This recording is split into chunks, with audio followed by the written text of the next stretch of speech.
between Milosevic, the butcher of Balkans, and very incapable opposition, where we really found some ways, and this is what relates to your story. And we, since then, worked in 46 now different countries, and these numbers change because we get more and more invitations to work with. And we definitely try to understand, because every single struggle is different, what are these dots which are connecting this struggle. This leads us to organizing versus mobilizing dilemma. So when you look at the organizational principles, we were cutting down these things. And we were looking at Gandhi, we were looking at Martin Luther King, all the way through Lech Walesa to Serbia to contemporary movement.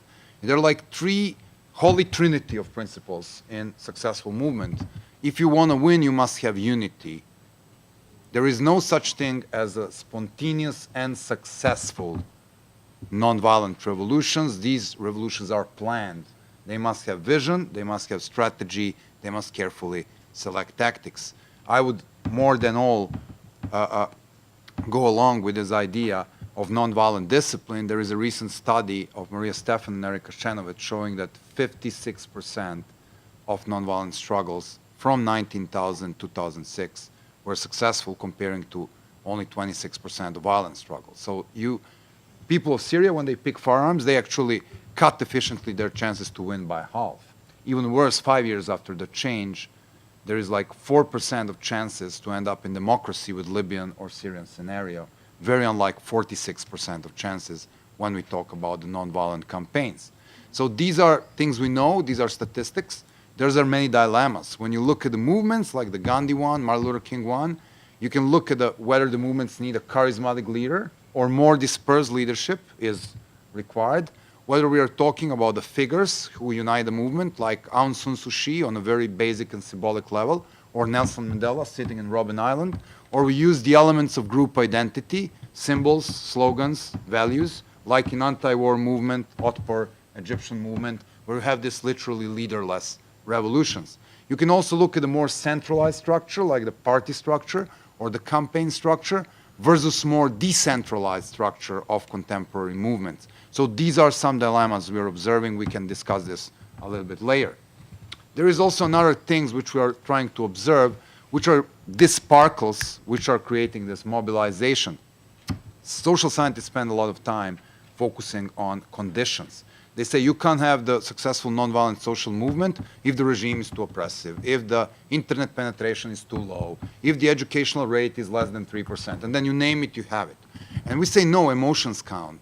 Yeah. Because what really mobilizes people, what sparkles through the community, is about the emotions. And this is why people join this movement, at least in our experience and our very modest expertise. And then we look at this emotional level, where is it coming from, and how the people affiliate with this movement. We come to the very simple fact. Movements become very effective when they become personal. Whether this is the big emotional trigger, the assassination of Aquino, the assassination of a Lebanese prime minister, the assassination of the Serbian prime minister, these are the big emotional shocks which can sometimes move society towards being mobilized. Then it is becoming personal. This is whether there is something in this movement for everybody and what. And like in the case of election fraud, it is between me and the government. Then it is about the dignity. One of the things you can hear from Arab Spring Street was, we know that the regime was very bad, but you know, being so corrupted and rich while the people are very poor, it's not right. So it is the difference between bad and not right. It leads to this peer pressure. Second very important thing, we examine the role of humor. And there is this term we try to define, which is called leftivism. More and more, when you look at these contemporary movements, they are not very serious. They are people having fun. And there are three reasons why humor is particularly efficient. It brings people to your movement, making it cool. It also helps build down the fear, very important in oppressive regimes. At the end of the day, it also makes a very big dilemma for opponents. These big guys are watching themselves too much on the TV and on billboards. They start taking themselves too seriously. When you mock them, they make stupid mistakes. In Russia recently, there was a toy protest. Police banned the toy protest officially. 100 Kinder Surprise toys, 100 Lego people, 20 model soldiers, 10 toy ban from protests because they're not citizens of Russia. So this is only one example. At the end of the day, the big story about the new media, I have a friend here in the audience, David Reisner, putting together a book about the role of new media in Arab Spring, you were witnessing the titles like Facebook Revolution, Twitter Revolution, stuff like that. I think it's very important. It makes things faster. It makes people learn faster from each other. 17,000 downloads of our book in June 2009 in Iran. Can you imagine the attempt of trying to distribute the physical books in a place like Iran? And it also makes things a little bit safer. But we don't want to over-exaggerate the role and lead us to collectivism. The nonviolent struggles are won on the streets of cities, and they're won by real activists in the real world, not in the virtual world. That was me. Thank you. 7 minutes. Thank you. Thanks, Sergey. Whoa, there's a lot to talk about here, huh? I mean, one of the clear tensions, I mean, there's a little bit about the inside-outside, but there really is this thing about mobilizing for action and then, and being successful, but then it goes away. And how to have it not go away seems to be sort of what a lot of the big issue is. And are there ways to mobilize that create conditions that create a foundation for it not going away, or is this just the nature of the beast? Is it always just going to go away? What are the choices kind of here? Because we've heard several different accounts. They're all really interesting, all successful in important ways, but also many limited in important ways. And so I think this is kind of what we want to learn from and engage with. And again, I just want to thank all our panelists. I mean, what a wonderful range of experience. So we want to give the first opportunity for questions and comments to the panel itself, and then we'll open up to everybody. So who on the panel would like to, yeah, Max. I have a question for Sergey. So it's actually related to what Marshall just was talking about. But I mean, my sense is that, you know, it's much easier in certain respects when you have a clear target to hold a movement together. And then in the transition phase, moving towards having kind of, you know, normal democratic participation, it's much more difficult to hold together the diverse coalition that you initially organize. And certainly Occupy was very different from that in many respects, but I think there are inherent tensions of, you know, a large coalition and undefined targets is something that I'm familiar with. So I'd just be interested to hear you talk a little bit about how do you deal with, you know, keeping folks together when the target falls? Well, I mean, we are in no means experts on transition, but this is a three-step process. First, there is a democratic revolution, great social mobilization, dealing with the bad guy.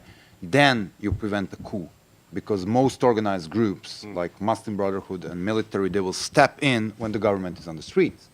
And then, of course, you elect the democratic government on free and fair elections, and then here comes the endless process of building democratic institutions.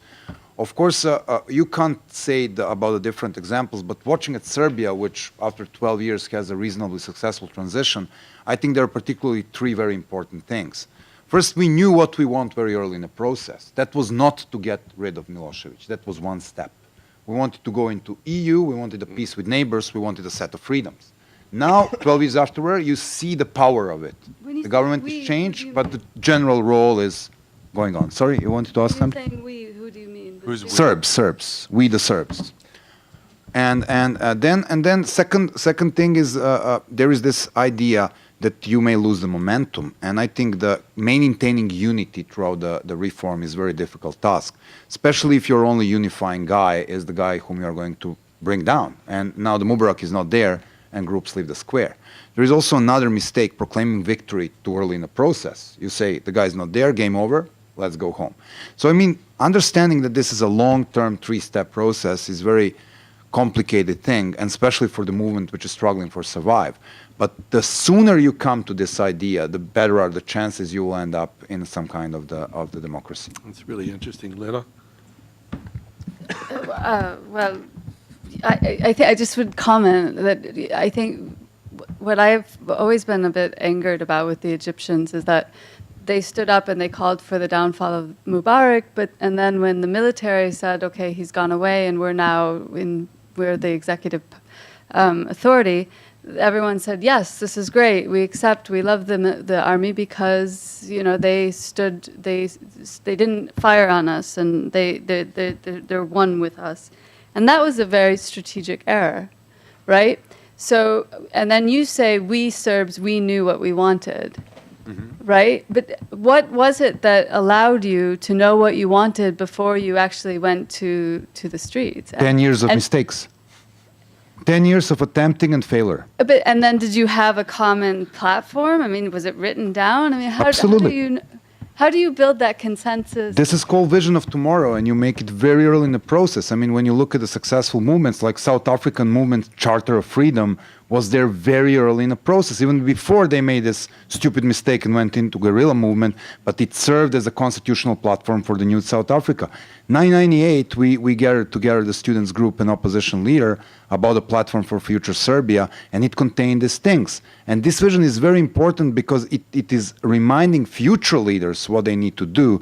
So there is a trick in this. What we were using our movement, because we were not running for the elections, once the Milosevic was down, to put the pressure from day one on the new government in delivering these goals. And we were easily say this is about having an accountable government, and this is, by the way, what you need to deliver. So we were kind of continuously pressuring the new authorities. But Serbs are very slow learners. We tried Occupy 992, we occupied the student square.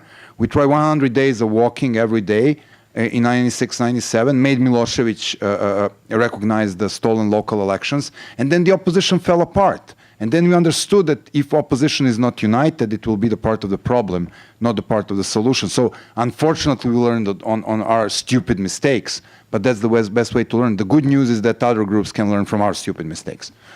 Well, it also sounds like there must have been an organizational venue, a place where that learning went on, and people among whom it went on, so that there could be learning. I mean, is that accurate? Well, I mean, if you look at this is an overall generational. Opposition was learning, students were learning. It was going on and on, but it was opposite. We decided to create an out-of-party movement, and this is what connects Otpor with organizations like Occupy Wall Street or April 6 in Egypt, or whatsoever Girifna. You will hear about these guys. They happen to be the biggest threat to Sudanese regime as we speak now. These people, they are the bacteria which developed in a political vacuum between the incapable and evil government and opposition which didn't respond to the demands of the people. So this is ideal political place for such movements. Depending on how you want to organize it, it can be this group of students organizations. At the end of the day, it tends like a broad coalition of students, civil rights organizations, and political parties. But it starts generally as a very small group of people. Anybody else on the panel? I think that, And we'll open up in just a minute. I think part of what we're talking about here is sort of like the movement aspect, and it sounds like a movement consists of both, organizing and mobilization. And clearly, in the case of Serbia, there was organizing before there was even mobilization. In a lot of cases, I think, and especially Occupy, for example, there's like mobilization before there's organization. And I think, mobilization happens to be a really blunt instrument. It's really hard to be nuanced about your messaging and about what you're hoping to achieve. And I think the organizing is what helps you get to a place where you can actually have demands and political power. That's very helpful. I mean, what would you say to that? No, definitely. One of the moments we knew we had failed in our organizing effort was that we discussed it actually during the strategic teaching workshop. Actually, we just froze our strategy and our messaging. So we had no feedback loops from the ground. We just say, okay, now you just say this, and you only do this, and we do this for the last 2 months, and it's over. So no, you're right. It's very interesting. So organization as foundation building for mobilization, as opposed to the question of, oh, we mobilized, now how do we organize?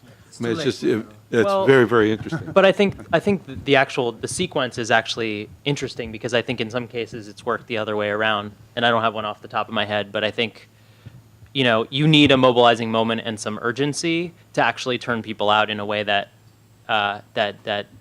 brings emotion into it. People see people on the street and it matters. It brings something out in them. It brings out a need to feel like a movement, and it brings out a need to feel like they're part of something larger than themselves. And I think that's what gets people to the table. Then you organize them. But it is interesting to reflect on organizations like the success of the Muslim Brotherhood, for example, that had organized under very constrained conditions for many, many, many years in many countries, and when the opportunity then presented, had the foundation from which to act.